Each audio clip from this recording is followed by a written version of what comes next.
Friend, आज हम पर्यावरण से रिलेटेड टॉपिक 12 पढ़ेंगे जो UP TET, C TET, super TET सबके लिए कंपलसरी। जैसे आपका पहला क्वेश्चन है, पृथ्वी का अपमार्जक कौन है? तो इसका आंसर होगा जीवाणु व कवक।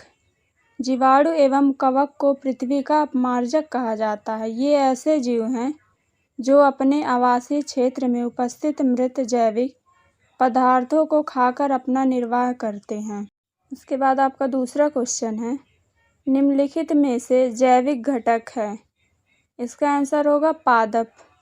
पादप जैविक घटक है क्योंकि इनमें जीवन तथा उत्पादन की क्षमता होती है। उसके बाद तीसरा क्वेश्चन है, हमारे पर्यावरण में किस गैस का सबसे अधिक सांद्रण है? इसका आंसर होगा नाइट्रोजन।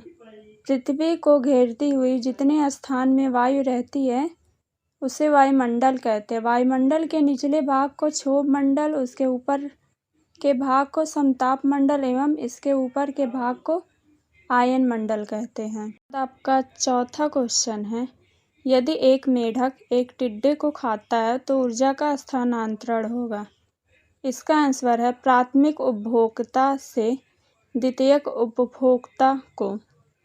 तो मेढक आपका द्वितीय उपभोक्ता द्वारा टिड्डा प्राथमिक उपभोक्ता को खाने पर खाद्य श्रृंखला में ऊर्जा का स्थानांतरण प्राथमिक उपभोक्ता से द्वितीयक उपभोक्ता की तरफ होगा। उसके बाद पांचवा क्वेश्चन है, निम्न में से पृथ्वी पर कौन सा पारिस्थितिक तंत्र सबसे बड़ा है?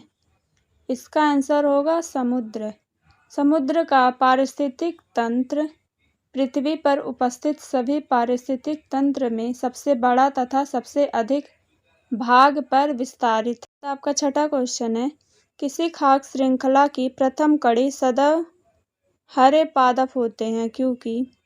इसका आंसर है वे सूर्य के प्रकाश में वायुमंडलीय CO2 को स्थिरीकृत करते हैं।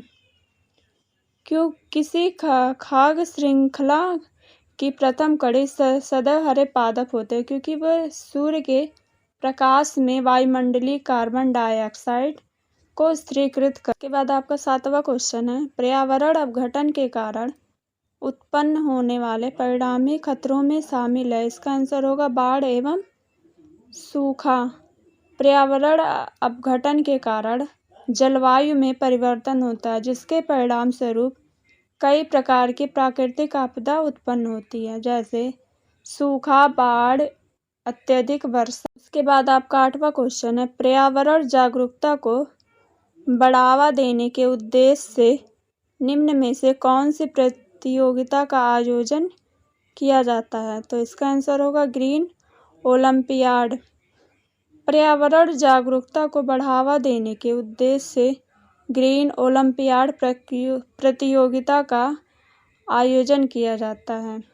के बाद 9वां क्वेश्चन है, एक पोषण स्तर से दूसरे पोषण स्तर पर ऊर्जा का कितना भाग स्थानांतरित होता है? इसका आंसर होगा 10%।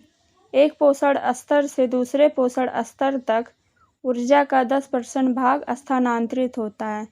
10% नियम लिंडमैन ने 1942 में दिया था। इस नियम के अनुसार 90% भाग प्रत्येक स्तर अपने ऊर्जा प्रयोग में ले लेता है तथा अपने से आगे केवल 10% छोड़ता है। के बाद आपका 10वां क्वेश्चन है, खाद्य श्रृंखला में ऊर्जा का प्रवाह होता है। इसका आंसर होगा एकदिशीय।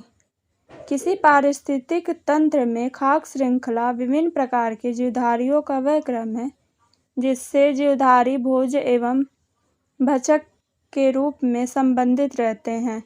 इनमें होकर खाद्य ऊर्जा का प्रवाह एक ही दिशा में अर्थात एक दिशा। उसके बाद आपका 11वां क्वेश्चन है, परितंत्र में ऊर्जा का प्राथमिक स्रोत है। इसका आंसर होगा सूर्य का प्रकाश। परितंत्र में ऊर्जा का प्राथमिक स्रोत सूर्य का प्रकाश है। सूर्य से प्राप्त ऊर्जा का स्रोत खाद्य रूप में परिवर्तित करने का कार्य पौधों द्वारा ही संपादित किया जाता है, जो प्रकाश संश्लेषण द्वारा कार्बन डाइऑक्साइड तथा जल से भोज्य पदार्थों का निर्माण करते हैं। अतः परितंत्र में ऊर्जा का प्राथमिक स्रोत सूर्य। के बाद 12वां क्वेश्चन है, निम्न में से कौन सा पर्यावरण अध्ययन का घटक नहीं है? इसका आंसर होगा सौरमंडल। पर्यावरण अध्ययन के अंतर्गत वायुमंडल, जलमंडल, स्थलमंडल तथा जैवमंडल आदि कारकों का अध्ययन किया जाता है। पर्यावरण अध्ययन के अंतर्गत सौरमंडल का अध्ययन नहीं किया। इसके बाद 13वां क्वेश्चन है, 10% नियम दिया गया। इसका आंसर होगा लिंडमान द्वारा। 10% नियम लिंडमान द्वारा 1942 ईस्वी को दिया गया है। यह नियम ऊर्जा उपभोग से संबंधित है। इसके बाद 14वां क्वेश्चन है, ईवीएस एक एकीकरण है। ईवीएस एकीकरण अंतर्गत विज्ञान, सामाजिक अध्ययन और पर्यावरण को शिक्षा शामिल किया गया है। ईवीएस का फुल फॉर्म होगा इन्वायरमेंटल स्टडीज। के बाद 15वां क्वेश्चन है, पृथ्वी पर ऊर्जा का चरम स्रोत है। इसका आंसर होगा सूर्य। पारिस्थितिक तंत्र में ऊर्जा का मुख्य स्रोत सूर्य का प्रकाश है। सूर्य का प्रकाश पृथ्वी के पारिस्थितिक तंत्र की ऊर्जा का एकमात्र स्रोत है। यही पृथ्वी पर जीवन को संचालित करता है, अतः इसे पारिस्थितिक तंत्र का प्रेरक बल भी कहते हैं। सूर्य से प्राप्त ऊर्जा सौर ऊर्जा